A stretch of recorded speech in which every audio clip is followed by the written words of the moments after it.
The Overseas Pakistanis Global Foundation has today donated a full-fledged ambulance to CoRSU Hospital, a private local NGO with a mandate to prevent disability and restore ability for children through the provision of quality orthopedic, plastic surgery, assistive devices, therapy, and community-based rehabilitation.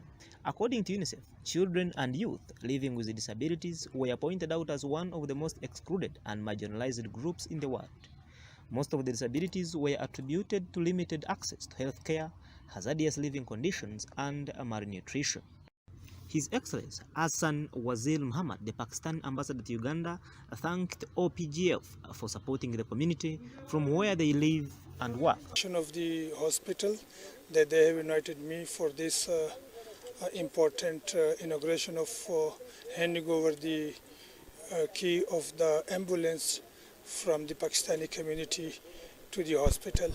I thank the Pakistani community for doing this philanthropic work. This is the need of the hour.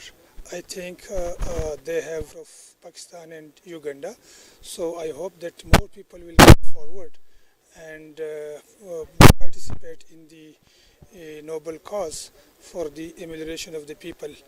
This is important because the ambulance is very much needed by the hospital. Doctor has just told me that they have been waiting for this good day. So I think this is a gift for the needy people, and I hope it will go a long way with the amelioration and for the betterment of the people.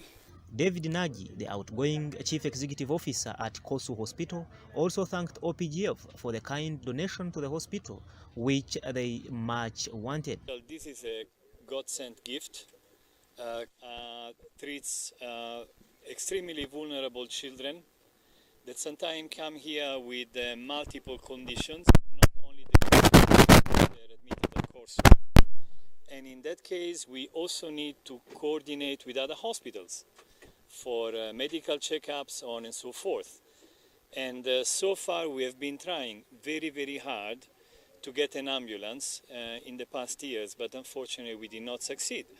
What does it mean? It means that we need to hire ambulances, which comes at a cost, and most importantly, or seriously, it can come with a delay, and you don't want to delay a referral. So we do expect this ambulance to have an immediate impact on the treatment and the care of our patients, especially the most vulnerable ones. So we are incredibly grateful for this donation, which is very relevant and useful. Asked on how prepared they are at CoRSU Hospital in such times of an Ebola outbreak in the country, David said they have established a committee to take charge of the preparedness.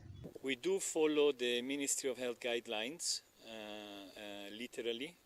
We do have a committee that is in charge of overseeing these aspects within the hospital, and it would be a bit arrogant of us to say that we are prepared, because when we face a situation like this, it's very difficult to say that you're 100% prepared. But we are on top of it, and we are working around the clock to make sure that screening of patients and staff are being done as required. Abdul Ghani of Khan Investments was key to the donation of the ambulance following his recent experience at the hospital. Why we have given this ambulance to this center, CoRSU, Uganda. My son has been born back 6 months back, and he was club-footed.